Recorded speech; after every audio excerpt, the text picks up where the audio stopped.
What's up, guys? Welcome back to another episode of Donnie Does It. Today we are working on our first gen 4Runner. I'm gonna show you guys how to make these old seats into something a lot more comfortable. Stay tuned.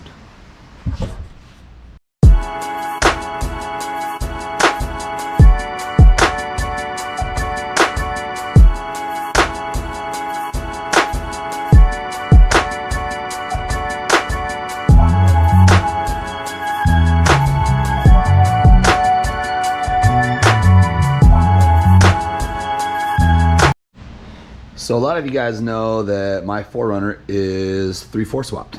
And to do that, I had an entire donor rig. I had a 2001 third gen 4Runner. And when I got that truck, it was complete. So I took as many pieces and parts as I could out of it to try to, modernize everything that I could about this old truck with the stuff from the 01. Here is a good side-by-side example of what the seats look like. In fact, this one is actually broken. The cables are broken. I can't even open it anymore. This is the driver's side seat. I have started a little bit on the passenger side. And what I'm doing here is mocking up the brackets so that this seat can be installed and still usable. So I can actually still take this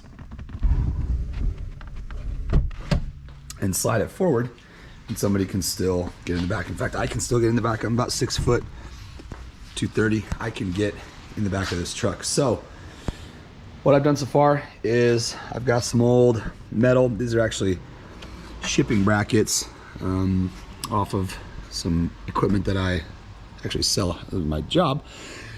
And I've ground off the paint, and I've set the seat in and mocked up the position here. Once it's finished, place that I want it, I'm going to finish weld, box in some of these areas to try to make it a little bit stronger. But on the other seat, I'm going to show you guys how I cut off the old mounts and everything, and how this all fits in there. So let's get to it. So you can see I have cut off all the old mounts off the bottom of this seat. What's interesting about Toyota seats, they don't mount from the bottom like a traditional seat would, or like an aftermarket seat would. So you can just get a set of brackets that go in there, and then you just set the seat on top of it. They actually mount from the sides. And my initial plan was to take the old side rails off and just put them on the insides of these seats. But unfortunately, they don't line up. The bolt holes aren't really in the same spot. So I want to use the factory holes in the truck. That way I can just bolt in and not mess around with any of this location here. The original seats sat up quite a bit taller. You'll see when I start on that one that it sits up a lot taller. So what we're going to do is just use these factory holes, all four, get our mounts in, weld those to the bottom of the seat, set it in there, and should be good to go. So let's get to it. Okay, so went ahead and finished welding all of these all the way around. These brackets actually had a hole on both sides because they were like a shipping bracket that held down a piece of equipment, and so I plug welded that as well. Make sure that's just never going anywhere. Also, it's really hot. Holy cow. All right. Anyway, let's get this set in there and get working on the front. All right, so our back brackets bolted in, front brackets lined up. I pulled a measurement from the outside of the cab to right here to make sure that this was nice and square, so it slides forwards and backwards straight.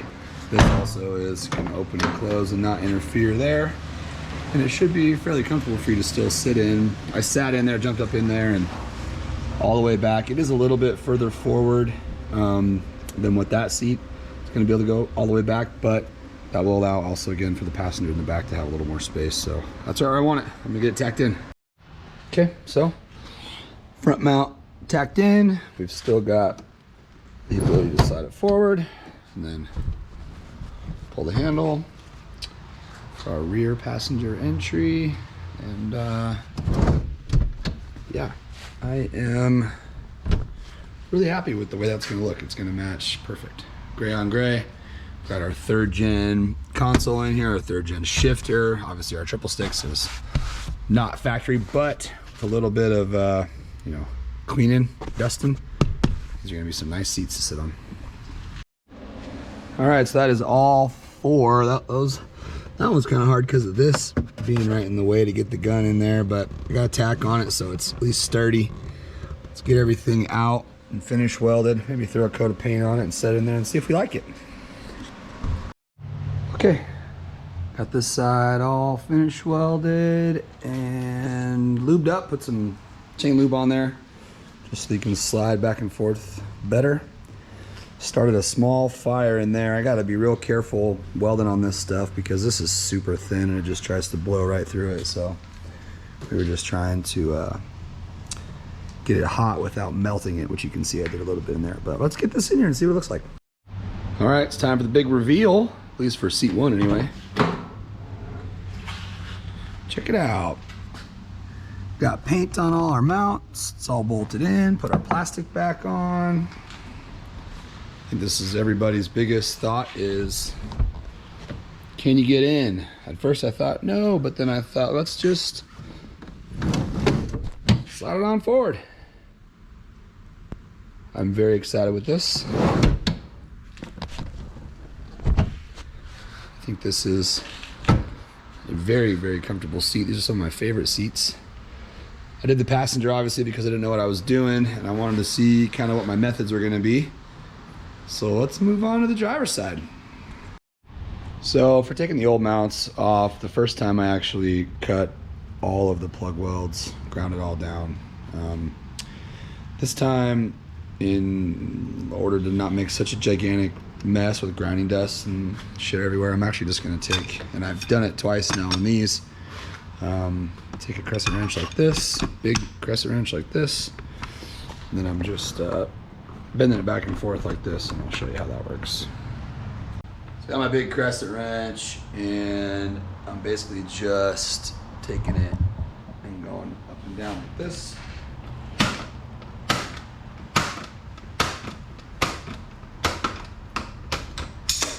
And voila, broke right off. It's kind of interesting, that's all it's holding your seat on, but I imagine that's probably not more than they imagine you would need. The metal that I'm putting on there is a little bit thicker. These were some shipping brackets. In comparison to this, you can see it is a little bit thicker, not like a ton or anything, but it is a little bit better metal, so at least equivalent. So that's all I care about.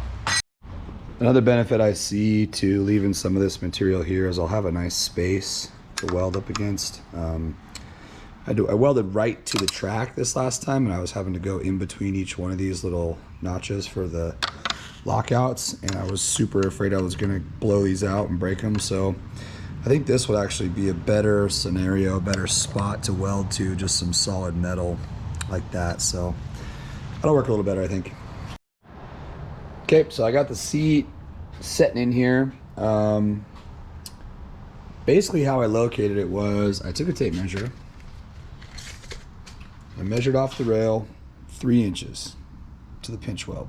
I got 3 inches in the back, 3 inches in the front, right to the pinch weld. You can see that. Then for the bolts, I just pushed it as far back as I could and then still be able to get a gun on it. Now the reason for that is just for ease of removal. You can see I can do it here on both sides, get to the bolt, bam. That one's actually a 7/16 bolt because this was stripped, so I'm gonna have to put a nut on the back side of that, but that's not a big issue. Now you can see there's a little bit of gap here, so we'll end up pressing this down, and then to set the angle in the front, I've got a little bit of an angle gap in the back right there. So what I did is I just held this up like this. What we're gonna do is we're gonna put tacks here and there, and then our seat will be located in the back. And then we'll move on to doing the front brackets just like we did on the passenger side. So same process as last time. We got tacks here, got a tack back there.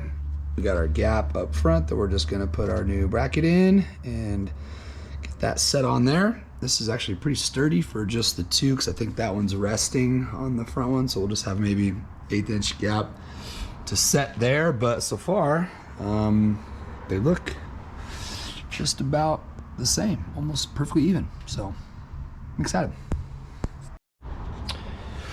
So for this front part, I basically take this piece here and match it with the bolt hole on this side.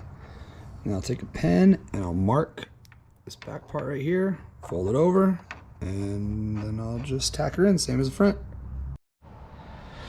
Okay, got our front piece set in there and bent to match our angles. Just gonna get that tacked up and then work on our fourth one on the front right corner, and then we're just gonna finish weld all this and we should be good to go. Well, I think you guys get the idea. I didn't film the welding portion, but after it was all tacked in, I welded it, plug welded it just like the last one, and then hit it with a coat of paint. And now I'm gonna set them in there and get the bolts in. This should be our last little bit.